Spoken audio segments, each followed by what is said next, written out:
Rain drummed against the clay walls of the hut, each drop a warning. Inside, Alima Traoré stirred a pot of millet porridge over a fire that hissed and spat like a cornered serpent. Her son, Ibrahim, sat cross-legged on the dirt floor, his military boots cast aside, a silent tribute to the childhood rule she'd drilled into him. Leave the dirt outside. This home is sacred. The air smelled of wood smoke and hibiscus, but beneath it lingered the metallic tang of fear. "They say I'm fracturing the nation," Ibrahim said, his voice low, his eyes fixed on the flames. Alima didn't glance up. "And what do you hear when the wind blows through the baobabs at night?" "The same thing I've always heard," he replied. "Your voice." She ladled porridge into a chipped clay bowl and slid it toward him. "Then eat. Even storms need fuel." This was the calm before the reckoning, a mother's quiet resolve, a son's restless heart, and a truth as ancient as the soil beneath their feet. Revolutions are not born in palaces or parliaments. They begin in the silence between a parent's lesson and a child's choice to live it. Ibrahim entered the world as the sky tore itself apart. On the night of his birth, lightning split the village's oldest baobab tree, its trunk erupting in flames that lit the horizon for miles. The midwives whispered of omens. A child born to thunder would either drown the land in chaos or cleanse it. Alima, sweat-soaked and trembling, cradled him and made a vow to the storm. "You will answer to something louder than fear." As a boy, Ibrahim was a riddle wrapped in dust. He climbed mango trees with the recklessness of a wild goat, but dissected injustice with the precision of a scholar. At 12, he stood before the village council, his voice steady as stone. "Why do we let men in uniforms decide who eats and who starves?" The elders shifted uncomfortably. "It's always been this way," muttered the chief. Ibrahim tilted his chin. "Then maybe always is a cage." Alima's teachings were etched into his bones. When he complained of blisters from hoeing their field, she handed him a jar of shea butter. "Pain is the soil where strength grows. Rub it in, don't wash it off." When he wept over a goat killed by jackals, she made him bury it beneath a young baobab. "Grief is a seed. Plant it deep, or it'll poison the well." When soldiers stormed Zoroma, accusing villagers of hoarding rice, Ibrahim lunged for a rifle. Alima gripped his arm, her nails drawing half-moons in his skin. That night, she forced him to kneel in the ashes of their burnt granary. Anger without vision is noise. Those men aren't the root, they're the rot on the branch. Find the root. By 30, Ibrahim wore the stripes of a military captain, but carried the soul of a farmer.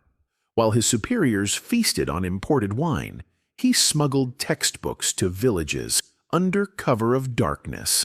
When militants encroached, he negotiated ceasefires with tribal elders, trading bullets for dialogue. Alima's voice was his compass. A gun wins a battle. Wisdom wins the war. But in the dry season of 2021, the cracks became chasms. The government, bloated and indifferent, let violence devour the North. Displaced families flooded the capital, their stories carving grooves in Ibrahim's heart. A teacher who buried her chalkboard to protect her students from being labeled rebels. A farmer who traded his last goat for a coffin. His son shot for refusing to join a militia. A teenage soldier who confessed, drunk on stolen palm wine. They tell us we're heroes. We're just hired mourners. One moonless night, Ibrahim climbed to the barracks roof. A satellite phone clutched like a lifeline. He dialed Kablé, his oldest comrade. "It's time," he said. "We either rot as ghosts or rise as fools." Kablé sighed. "Your mother, they'll burn her alive." Ibrahim stared at the horizon, where lightning flickered like a dormant beast. She'd hand them the match. The change began not with gunfire, but with a poem. On a September night in 2022, Ibrahim's unit surrounded the state radio station.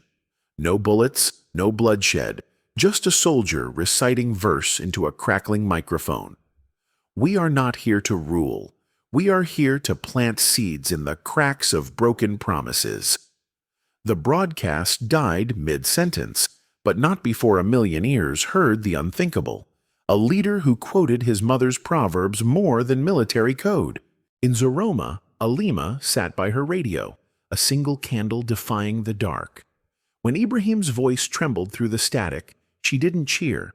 She hummed the lullaby she'd sung to him as a colicky infant.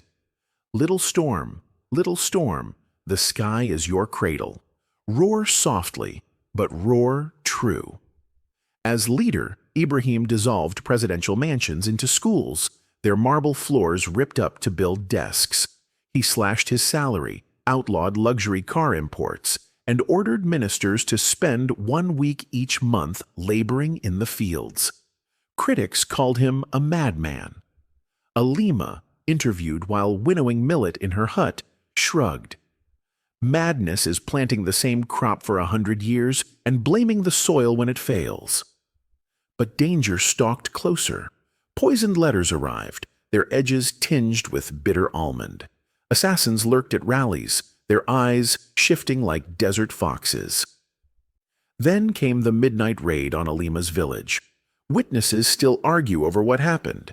Some claim she met the armed men at her threshold, holding nothing but a candle. "You're late," she allegedly said. "I've been waiting to teach you how shadows lie." Others swear the attackers tripped over chickens and fled, cursing. The only evidence? A perfect ring of scorched earth around her hut, untouched by rain for weeks. Today, Ibrahim governs from a sunlit classroom, his throne a wooden desk stacked with soil samples and his mother's letters. One, framed beside a map, reads, "Son, don't let them carve your name in stone. Names weather, seeds don't." In the villages, farmers till fields once patrolled by soldiers. Children solve equations on chalkboards made from shattered monuments. And every September, grandmothers light candles not for Ibrahim, but for the woman who taught him that revolutions are measured not in coups, but in crops. This story isn't just his, it's yours. If a mother's whisper can ignite a nation, imagine what millions of voices can do. Smash that like button if you believe courage is louder than fear. Drop a comment telling us where you're watching from, your village, city, or hometown, because change starts where we plant our feet. Subscribe and hit the bell. This isn't history, it's a heartbeat. And remember, every flame begins with a spark. What's yours? Stay tuned. The seeds are still growing.